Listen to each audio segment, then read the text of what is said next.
Mark, how you doing, man? I'm doing all right. Hanging in there. So here's the first question I have about these tweets. During the intra-squad game, is the media allowed in the clubhouse? Yeah, that's kind of an unusual situation. During these games, spring training games, intra-squad games, typically once the starting pitchers come out, media is allowed into the clubhouse to conduct interviews with those guys. So that's what was going on in the clubhouse while all of this is happening. Zach Wheeler was sitting there talking about. So they did this in front of the media, Mark? Yeah, it was.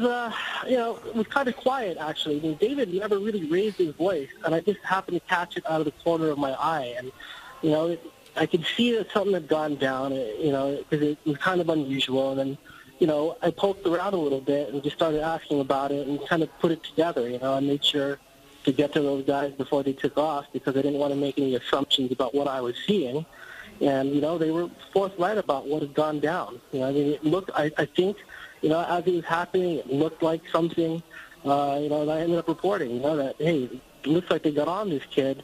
But, talking to the parties involved, it turns out that's exactly what happened. He basically, had a clubhouse faux pas, and he got called out for it by probably two of the most credible voices in that room. So it wasn't like this giant blow-up or anything, but, watching it happen, it was pretty clear that, there was a message being sent there.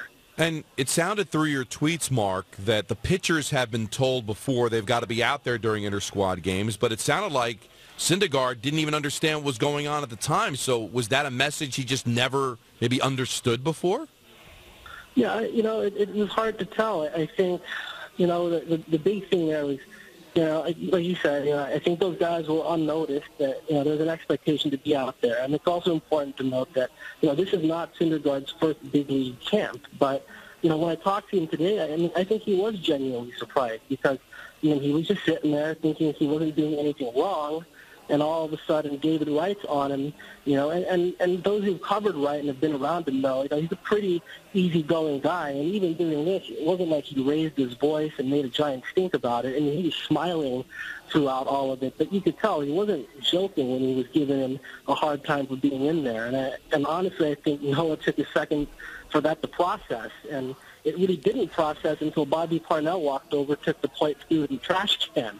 And I think at that point, the message resonated because, the next thing I know, he's running up the stairs, going back up to the dugout. So, I think he was pretty surprised by it. I mean, I don't know, if it was relayed clearly enough, but certainly in the moment, I don't think he thought he was doing anything wrong. I think he genuinely made, it was just a good faith mistake, it seemed like. Marc Carig, Newsday's Mets reporter, on with us on the Michael Kay Show. Do you believe, Mark, in talking to people, that the organization thinks that Syndergaard might have a little bit of a toot problem that has to be, kind of brought down to earth a bit?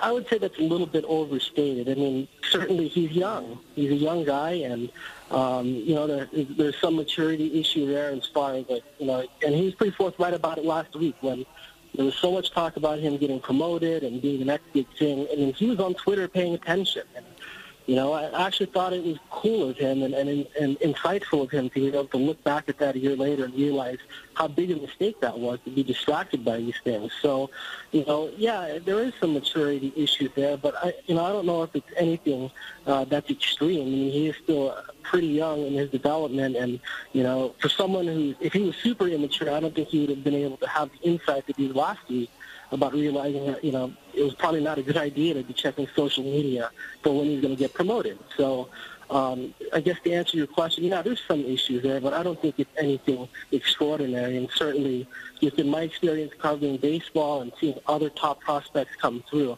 this is sort of one of those typical things that guys will go through sometimes. And let's look at him on the field, too. He didn't have a great year last year. Some believe that maybe a guy like Matz has jumped over him in the pecking order. So how concerned are they about him actually on the mound going into this season?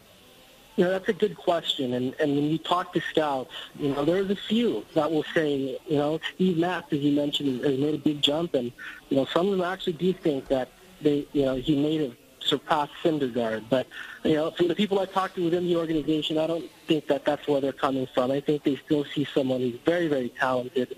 And although he's young and has had some lapses in maturity, I don't think they're super worried or concerned about, him being a head case or anything like that. I think there's a simple acknowledgement that, yes, he's young.